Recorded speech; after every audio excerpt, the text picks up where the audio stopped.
सत्ता से बेदखल होने के बाद कांग्रेस पार्टी,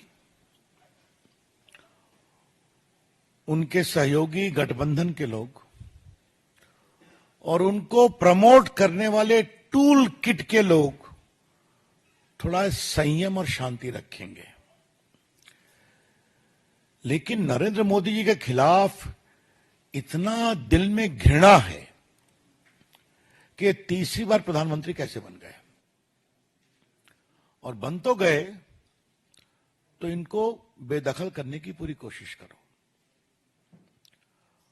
और पीड़ा की बात यह है, हारने के बाद अब वो भारत को आर्थिक रूप से अस्थिर करने के षड्यंत्र में जुटे हुए हैं। On behalf of the National Forum of the BJP, we would like to say with full sense of responsibility that after being rebuffed by the people of India, the Congress Party, its allies, and its closest allies, the Toolkit Gang, have conspired together to usher in economic anarchy and instability in India. देश में आर्थिक अराजकता और आर्थिक अस्थिरता। स्वाभाविक है, Hindenburg is again at the same game. ये रिपोर्ट शनिवार को रिलीज होती है, रविवार को हल्ला मचता है ताकि सोमवार को पूरे कैपिटल मार्केट को अस्थिर कर दिया जाए। थोड़ा इसके बैकग्राउंड को समझना जरूरी है। भारत की अर्थव्यवस्था बहुत तेज गति से बढ़ रही है, इस पर चर्चा हम लोग कर चुके हैं। क्या वर्ल्ड बैंक, क्या मूडीज, क्या अदर्स, सबों ने भारत की ग्रोथ रेट को बहुत अप्रिशिएट किया है। भारत में one of the highest global FII, FDI आए हैं। भारत में इंस्टीट्यूशनल इन्वेस्टर भी हैं, छोटे इन्वेस्टर भी हैं, जो अपने इन्वेस्टमेंट के रिटर्न से बहुत खुश हैं। India is a safe, stable and promising market in the shares as well. SEBI का काम क्या है?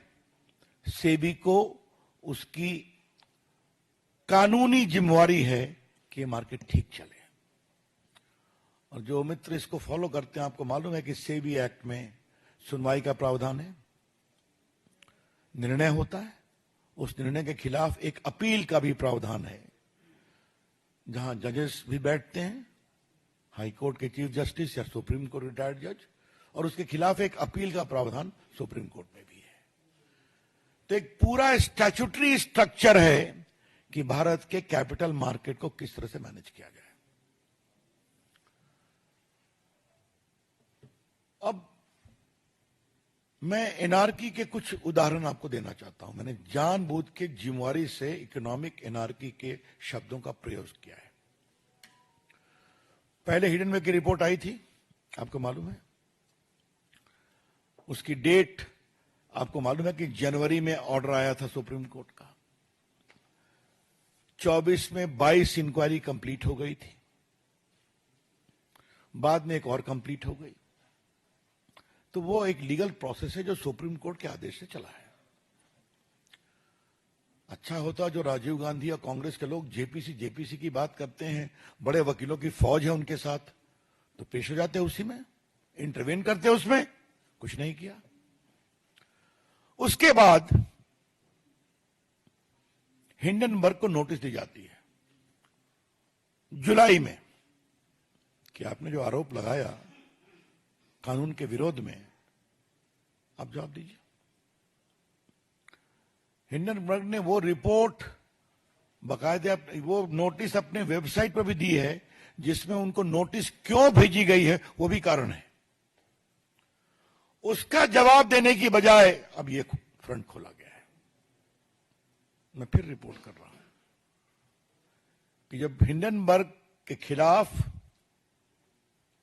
बाकायदे सेबी ने एक नोटिस किया जुलाई में, अपनी पूरी इंक्वायरी कंप्लीट करने के बाद, जो सुप्रीम कोर्ट के जुरिडिक्शन में हुई थी, उनके आदेश के कारण हुई थी, तब अपने बचाव के पक्ष में कोई जवाब दिए बिना उन्होंने ये अटैक किया है, बेसलेस अटैक, जिसका जवाब एक ग्रुप ने दिया है, हमें कुछ नहीं कहना है। जिसका जवाब सेबी के चेयरपर्सन ने दिया, उनके परिवार ने दिया, हमें कुछ नहीं कहना है। जिसका जवाब सेबी ने भी दिया है।